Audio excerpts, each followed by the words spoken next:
서울 아파트값이 눈에 띄게 오르면서 요즘 진짜 조용히 그런데 아주 눈에 띄게 빌라 시장이 꿈틀대고 있습니다.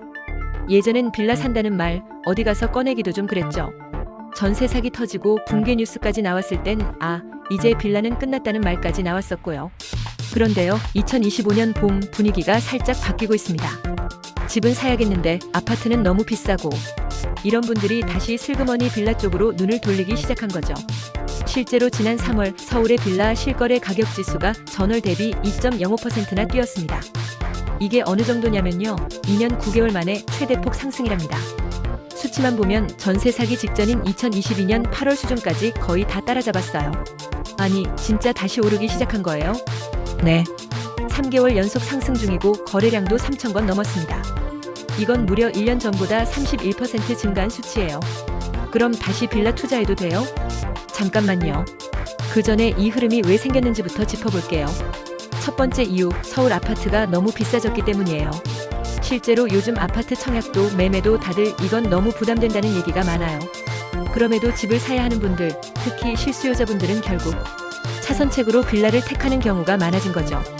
두 번째는 정부의 무주택 기준 완화예요. 기존엔 빌라를 갖고 있으면 각종 혜택에서 제외되는 경우가 많았는데요. 이걸 조금씩 풀어주니까 빌라 사는 게 예전보단 덜 불리해졌습니다. 그런데 이런 숫자와 흐름만 보면 이제 다시 빌라 시장 오는 건가 싶지만 전문가들은 조금 더 신중하게 보고 있어요. 직방 데이터랩의 김은선 팀장 얘기를 들어보면 지금은 가격이 낮을 때 들어온 실수요가 많을 뿐 진짜 회복세가 되려면 투자 수요와 거래량이 더 늘어나야 한다는 겁니다. 특히 이런 회복세는 서울과 경기 일부 지역에만 국한되어 있다는 점도 중요해요. 인천은 여전히 하락 중이고요. 지방 빌라는 더 떨어졌습니다. 즉, 서울이라는 지역적 프리미엄이 크다는 걸 다시 확인하게 되는 거죠. 그만큼 수요가 서울로 쏠려 있고 아파트가 부담스러우니 빌라가 다시 주목받는 구조인 겁니다. 자, 여기서 우리가 생각해봐야 할 점이 있어요. 지금 이 흐름이 반짝 반등인지 아니면 진짜 추세 전환인지요. 실거래 지수가 오른 건 맞지만 빌라는 아파트보다 유동성도 약하고 가격 회복 속도도 느리고 무엇보다 팔리기 어려운 물건이라는 이미지가 여전히 남아있거든요. 또 전세 사기 피해자들이 여전히 복구 중이라는 점도 잊어선 안 됩니다.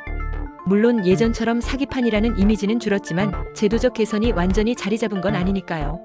그래서 조언을 드리자면 빌라를 산다는 건 무조건 나쁜 선택은 아니지만 신중하게 정말 꼼꼼하게 접근하셔야 합니다.